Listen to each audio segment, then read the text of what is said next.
उत्तराखंड की चार धाम यात्रा यमुनोत्री, गंगोत्री, केदारनाथ और बद्रीनाथ हिंदुओं की सबसे पवित्र तीर्थ यात्राओं में से एक है। हर साल लाखों श्रद्धालु इन धामों के दर्शन के लिए हिमालय की ऊंची चोटियों पर पहुंचते हैं। इस साल 2025 में यात्रा 30 अप्रैल को यमुनोत्री और गंगोत्री के कपाट खुलने के साथ शुरू हुई। फिर 2 मई को केदारनाथ और 4 मई को बद्रीनाथ के कपाट खुले।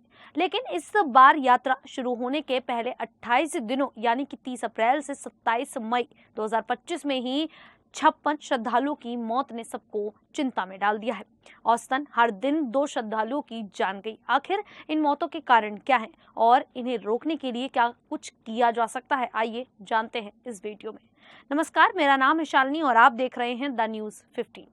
उत्तराखंड चारधाम यात्रा में श्रद्धालुओं के मौतों का आंकड़ा तेजी से बढ़ता जा रहा है। चारधाम यात्रा शुरू होने के 28 दिनों के भीतर 56 श्रद्धालुओं की मौत हो चुकी है, यानी रोजाना 2 श्रद्धालु की मौत चारधाम यात्रा में हो रही है। चारधाम यात्रा अक्षय तृतीया के दिन यानी 30 अप्रैल 2025 को यमुनोत्री और गंगोत्री धाम के कपाट खुलने के साथ शुरू हुई थी, जिसके बाद 2 मई को बाबा केदारनाथ और 4 मई को बद्री विशाल के कपाट श्रद्धालुओं के लिए खोले गए। चारधाम यात्रा शुरू होने के बाद 27 मई तक यानी कि इन 28 दिनों के भीतर 15,64,975 श्रद्धालु ने चारों धामों के दर्शन कर लिए हैं, जिनमें बद्री धाम के 4,16,251 श्रद्धालु, केदारनाथ धाम के 6,07,9 श्रद्धालु, गंगोत्री धाम के 2,65,149 और यमुनोत्री धाम के 2,79,206 श्रद्धालु दर्शन कर चुके हैं।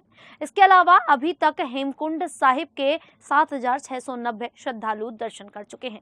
राज्य आपातकालीन परिचालन केंद्र से मिली जानकारी के अनुसार उत्तराखंड चारधाम यात्रा मार्गों पर 27 मई 2025 की शाम 7 बजे तक 56 श्रद्धालुओं की मौत स्वास्थ्य खराब होने की वजह से हुई, यानी यात्रा मार्गों पर रोजाना 2 श्रद्धालु की मौत हुई है, जिसमें सबसे अधिक केदारनाथ यात्रा मार्ग पर 26 श्रद्धालु, बद्रीनाथ यात्रा पर 11, यमुनोत्री यात्रा मार्ग पर 11 श्रद्धालु और गंगोत्री यात्रा मार्ग पर 8 श्रद्धालुओं की मौत हुई है।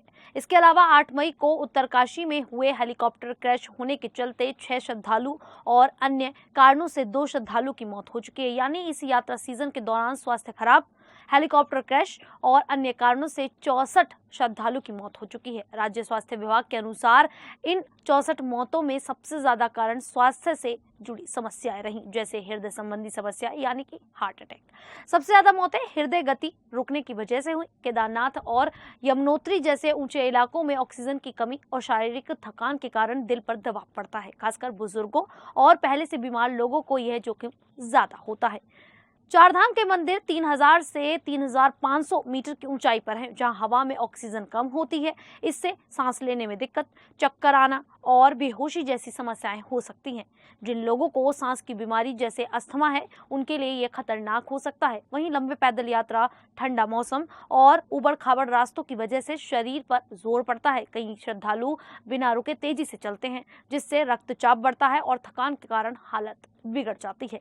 चारधाम यात्रा मार्गों पर बढ़ रहे श्रद्धालुओं के मौतों के सवाल पर स्वास्थ्य महानिदेशकों द्वारा कहा गया कि चारधाम यात्रा पर बनाए गए हेल्थ स्क्रीनिंग पॉइंट्स पर 50 साल से अधिक उम्र के श्रद्धालुओं की अनिवार्य रूप से स्क्रीनिंग की जा रही है, जिससे कोई कॉन्वेंट श्रद्धालु यात्रा पर न चला जाए। स्क्रीनिंग के दौरान जब कोई यात्री अस्वस्थ पाया जाता है तो उसको यात्रा न करने की सलाह दी जाती है। स्वास्थ्य महानिदेशकों ने बताया, स्वास्थ्य परीक्षण के दौरान अस्वस्थ पाए गए 58 श्रद्धालुओं को अभी तक वापस भेजा जा चुका है। करीब 3500 कॉन्वेंट श्रद्धालु की काउंसलिंग की गई है।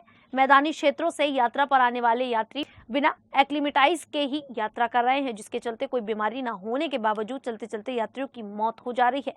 ऐसे में स्वास्थ्य विभाग का मुख्य फोकस स्क्रीनिंग पर है, जिसके चलते 50 साल से अधिक उम्र के श्रद्धालुओं का अनिवार्य स्क्रीनिंग के लिए इस बार प्रशासन की भी सहायता ली गई है। वर्तमान समय कोविड का मामला भी चल रहा है, जिसको देखते हुए प्रदेश के सभी CMO को दिशा निर्देश दिए जा चुके हैं। खैर, अब इस पूरे मामले को लेकर आप लोगों की क्या राय है, आप हमें कमेंट करके जरूर बताइएगा। फिलहाल अभी के लिए इतना ही, फिर हाजिर होंगे ऐसे ही देश और दुनिया से जुड़ी बड़ी खबरों के साथ। तब तक के लिए देखते रहिए द न्यूज़ 15।